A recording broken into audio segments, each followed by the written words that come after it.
তো এগুলো দেখে তো তোমরা বুঝতেই পারছো যে আজকে আমি একটা হুব্বুসি করতে চলেছি। আর কেন করছি, কিসের জন্য করছি, সব কিছু তোমাদের সাথে শেয়ার করব। তো চলো দেখে নেওয়া যাক। আর আসল কথাটাই বলি।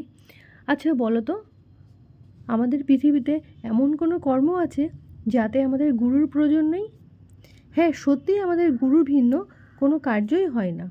হোক সেটা শিক্ষাগুরু, হোক সেটা ধর্মগুরু। দেখুন তো, এই গুরু ভিন্ন কিছু আছে কি না? কিন্তু এই পৃথিবীতে আমাদের যত কর্মই থাকুক না কেন, এই কর্মের গুরু এবং আধ্যাত্মিক জগতের গুরু একটু ভিন্ন হয়।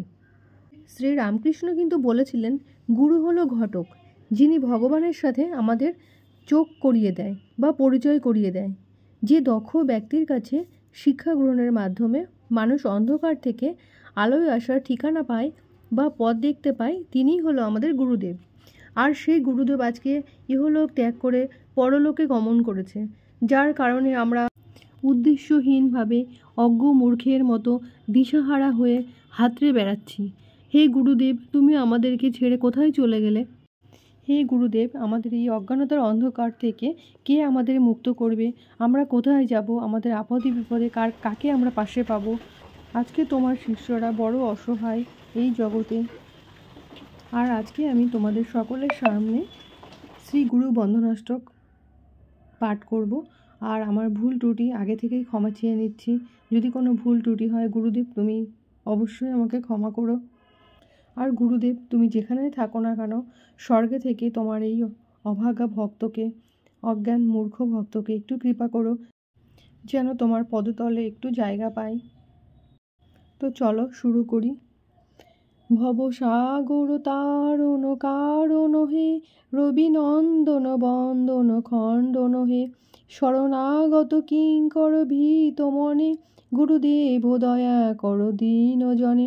হৃদি কন্দর তামস ভাস্কর হে, তুমি বিষ্ণু প্রজাপতি শঙ্কর হে, পরব্রহ্ম পরাৎপর বেদ ভবে, গুরুদেব দয়া কর দীন জনে। মনোবারণ শাসন অঙ্কুশ হে, নরত্রাণ তরে হরি চাক্ষুষ হে, গুণগান পরাগান দেবগণে, গুরুদেব দয়া কর দীন জনে।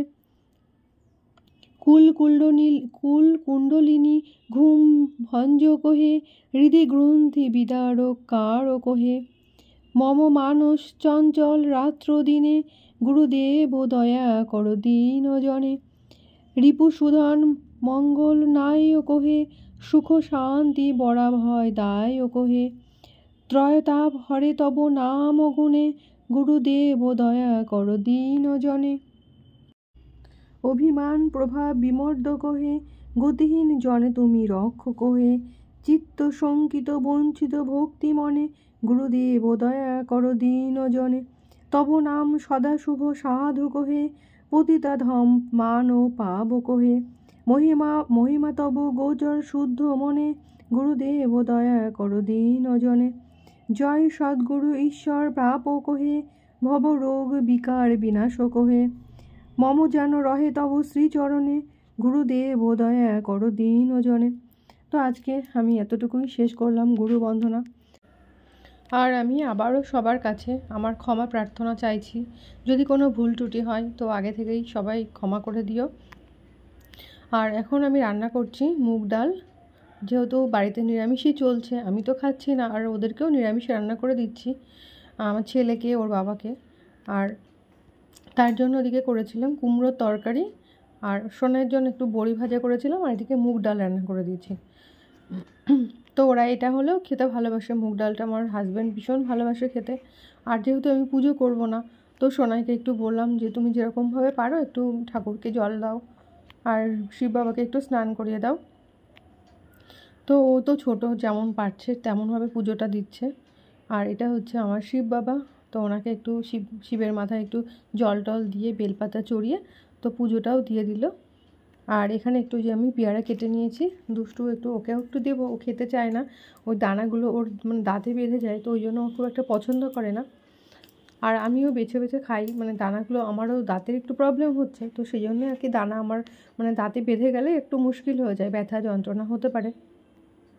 তো ওটাই জন্য অনেকটা সময় লেগে গেছিলো খেতে। আর এদিকে রাত্রেবেলা দুষ্টুকে পড়াতে বসেছি নিয়ে, ও তো পড়ে নিচ্ছে। আর পরের দিন সকালবেলা দেখো অনেক কাজ, আর এই দিনটা কিন্তু আমি আর ওদের জন্য নিরামিষ করলাম না, আজকে ওদের ডিম রান্না করে দিলাম। তো তার জন্য দেখো আজকে রান্না করছি ডিম, আলু দিয়ে ডিম। আর এদিকে তো প্রচণ্ড বর্ষা হচ্ছে, মানে বাইরে তো প্রতিদিন এক নাগাড়ে কয়েকদিন ধরে খুব বৃষ্টি হচ্ছে। তো সেই জন্য একটু মুশকিল হচ্ছে জামা কাপড় ধোয়া মেলা আর শুকানোর, মেন কথা হচ্ছে শুকানোর। আর এদিকে দেখো ডিমের আলুটা আমি ভাজা করে নিয়েছি, আর নিয়ে মশলাগুলো কষিয়ে নিলাম ভালো করে। আর কষানোর পরে আজকে 3টে ডিম রান্না করছি। তো একটু তেজপাতা আর একটা শুকনো লঙ্কা ফোড়নে দিয়েছি, দিয়ে দেখো ডিমটাও ঝোলে দিয়ে দিয়েছি।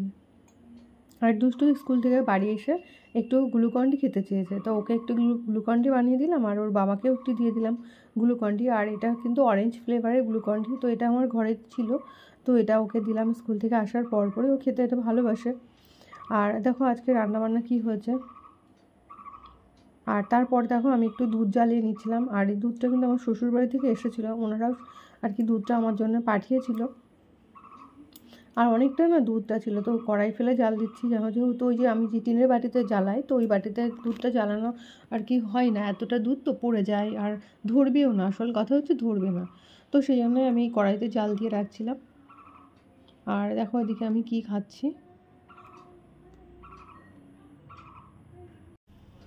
তো আতপ চালের ঘোটা ভাত, আর এখানে দিয়ে দিয়েছিলাম আলু সেদ্ধ, তার সাথে দিয়েছিলাম 2টো কাঁচা লঙ্কা আর সন্দক লবণ। তো একসাথেই রান্না করে নিয়েছিলাম, যেহেতু কাঁচা লবণটা আর খাবো না, তাই জন্য আমি একসাথে দিয়ে দিয়েছিলাম।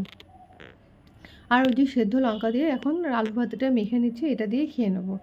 আর দেখো আজকে কিন্তু আমি মাথাটা শ্যাম্পু করে একদম শুদ্ধ হয়ে নিয়েছি। আর আজকে থেকে আমি পুজো টুজো সবই করব।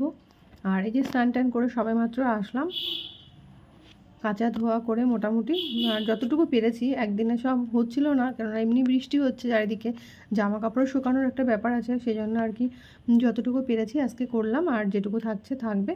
আর এই যে শিব বাবাকে পরিষ্কার করে নিয়েছি, স্নান করে আগে চলে আসলাম আমি ঠাকুরের কাছে।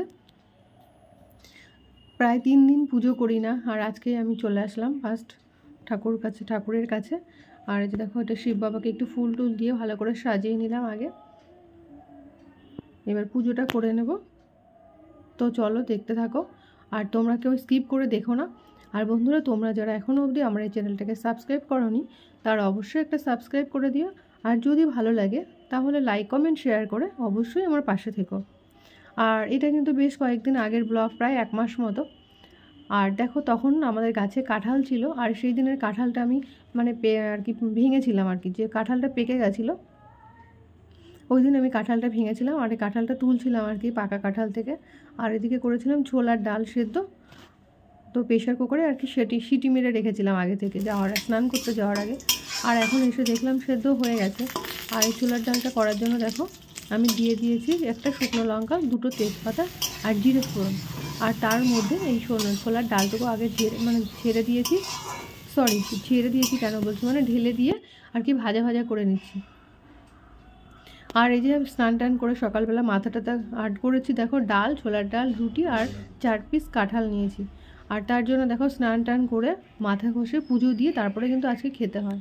আর এই যে দেখো জামা কাপড় টাপড় কেচে দিয়েছি, বাইরে মেলে দিয়েছি, যেহেতু বাইরে বৃষ্টি হচ্ছে, বললাম শুকাতে পারছি না, খুবই সমস্যা হচ্ছে।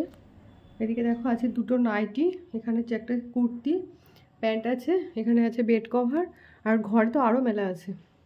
তো এইভাবে ঘরের মধ্যে মেলে দিয়েছি, আর কি করব, বাইরে প্রচণ্ড বৃষ্টি হচ্ছে, সেই জন্য আর কি।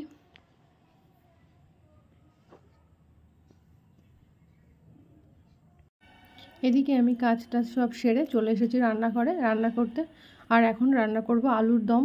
তো তার জন্য দেখো আলুগুলোকে এরকমভাবে কেটে নিয়েছি, আর তারপর এখন আলুগুলোকে আমি ভালো করে একটু লাল লাল করে ভেজে নেব কড়াইতে দিয়ে, অল্প আছে একদম, একটু লবণ দিয়ে, হালকা লবণ দিয়ে একদম অল্প আছে ভাজতে থাকছি, যতক্ষণ না লাল লাল হয় ততক্ষণ আমি ভাজতে থাকবো। আর দেখো এদিকে প্রায় আমার লাল লাল হয়ে এসেছে, আর ততক্ষণ আমি মশলাটা বেটে নেব। তো মিক্সচারে মশলাটা করব, তার জন্য নিয়ে নিয়েছি 4 মগজ, জিরে, আদা জিরে, টমেটো, কাঁচা লঙ্কা, ধনে আর একটুখানি তিল, পোস্ত আর কাজু বাদাম বাটা।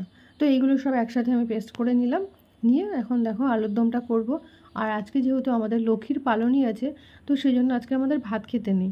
আর এই জন্য আজকে লুচি রুটি এরকম এইসব কিছুই খেতে হয়। নিরামিষ খেলেও চলে, কিন্তু মানে মেনলি লক্ষ্মীর দানা আর কি, ভাত যেটা বলে, একদম খেতে নেই, বিশেষ করে আমাদের ক্ষেত্রে তো একদমই নয়। তো আমার শ্বশুরবাড়িতে এটা সারা জীবন পালন করে এসেছে, আমি দেখেছি আমার বাপের বাড়িতেও এটা করতো।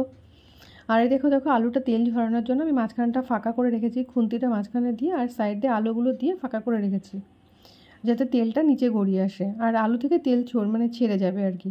এবার আমি একে একে আলুগুলো তুলে নিচ্ছি। আর ওদিকে আমার মশলাটা কমপ্লিট হয়ে রয়েছে, মশলা বাটাটা। আর তার সাথে দেখো আজকে আলুর দমের সঙ্গে একটা স্পেশাল রেসিপি আছে, যেটা হচ্ছে আমার ছেলের ভীষণ পছন্দের একটা রেসিপি। তো সেটাই তোমরা দেখতে থাকো, চলো।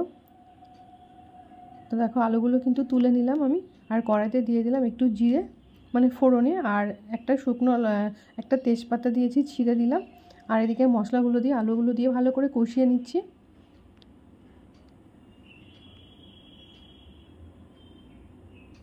এখানে আমি মশলাটা ধুয়ে জলটা অ্যাড করে দিলাম।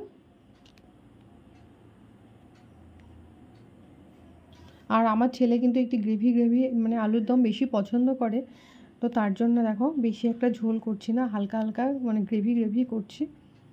আর এটা কিন্তু লুচির সাথে অসম্ভব ভালো লাগে। আর এদিকে আমি লুচির জন্য দেখো লেচি করে নিচ্ছি। একটু বড় বড় হয়ে যাচ্ছে, আর একটু ছোট করলে ভালো হয়, কিন্তু একটু বড় বড় করছি যে তাড়াতাড়ি করার জন্য। আর এতে কিন্তু আমি দিয়ে দিয়েছিলাম একটু কালো জিরে, আর এটা কিন্তু বেশ টেস্টি লাগে, কালো জিরেটা দিলে বেশ ভালোই লাগে, তো সেই জন্য আর কি দিয়ে দিলাম। আর এখন লেচিটা ভালো করে রেডি করে রাখছি, গরম গরম লুচি আর সাথে আলুর দম, তো এটা দিয়েই আজকে জমে যাবে খাওয়াটা।